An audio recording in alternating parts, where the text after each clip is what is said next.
কিসের বিনিময় দেয়? দুইটা জিনিসের বিনিময় দেয়। সূরা তওবা আয়াত নম্বর 111।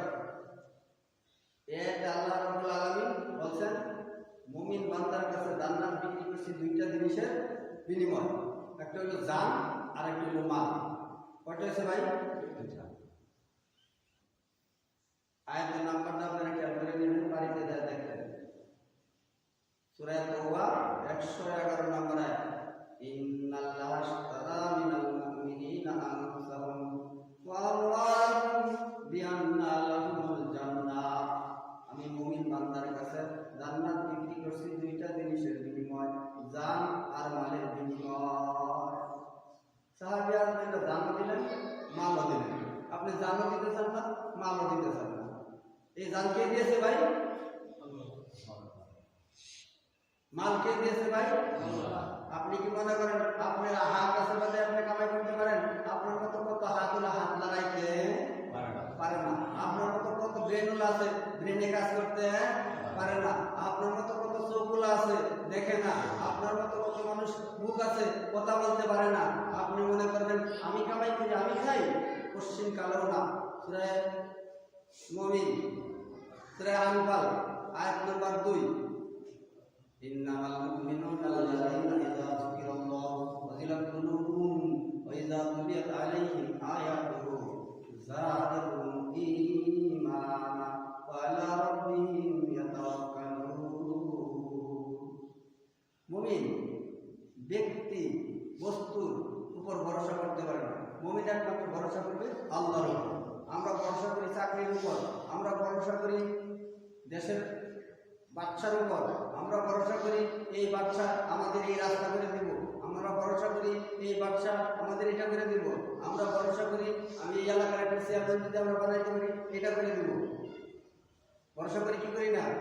এই আয়াতে নিষেধ করলেন তুমি ব্যক্তি বস্তুর উপর ভরসা করিও না, শুধু একমাত্র ভরসা করবা আল্লাহর উপর। যে ব্যক্তি আল্লাহর উপর ভরসা করে, যে ব্যক্তি আল্লাহর উপর তাওয়াক্কুল করে, ওই ব্যক্তিকে আল্লাহ তাআলাই যথেষ্ট। আর যে ব্যক্তি আল্লাহ তাআলার উপর ভরসা করে না, ওই ব্যক্তিকে আল্লাহ তাআলা যথেষ্ট নয়। ওই ব্যক্তিকে আল্লাহ তাআলা যা দরকার তা ঠিক মতো দেয় না। যে ব্যক্তি আল্লাহর উপর ভরসা করে, ওই ব্যক্তির জন্য আল্লাহই যথেষ্ট। কিন্তু আমাদের আল্লাহর উপর ভরসা খুব কম।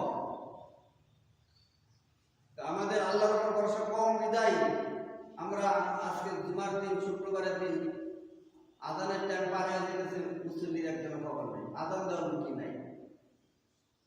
যাই হোক, আমরা যাই কিছু মানুষ আইছি, আজকের আলোচনা একটু শোনার পরে মানার চেষ্টা করবো। কোরআন হাদিসের আলোচনা শোনার পরে কেউ যদি পরিবর্তন হয়, নিয়ত করে, তওবা করে, আল্লাহ তাআলা ক্ষমা করে। সূরা ফুরকান আয়াত নম্বর 70। ভাই সূরার নাম কি কইছি? আয়াত নম্বর কত? 70। এই আয়াতে আল্লাহ তাআলা সুযোগ করে দিলেন আপনি যত অপরাধ করেন আল্লাহ কত দয়াশীল, আল্লাহ কত ক্ষমাশীল। আল্লাহ ক্ষমা করে দিলেন, দয়া করলেন। এই আয়াতটা আপনি শোনার পরে মানার চেষ্টা করবেন। আপনারা ওযু করার পরে যদি ওযু ভেঙে যায়, নতুন করে ওযু করেন না?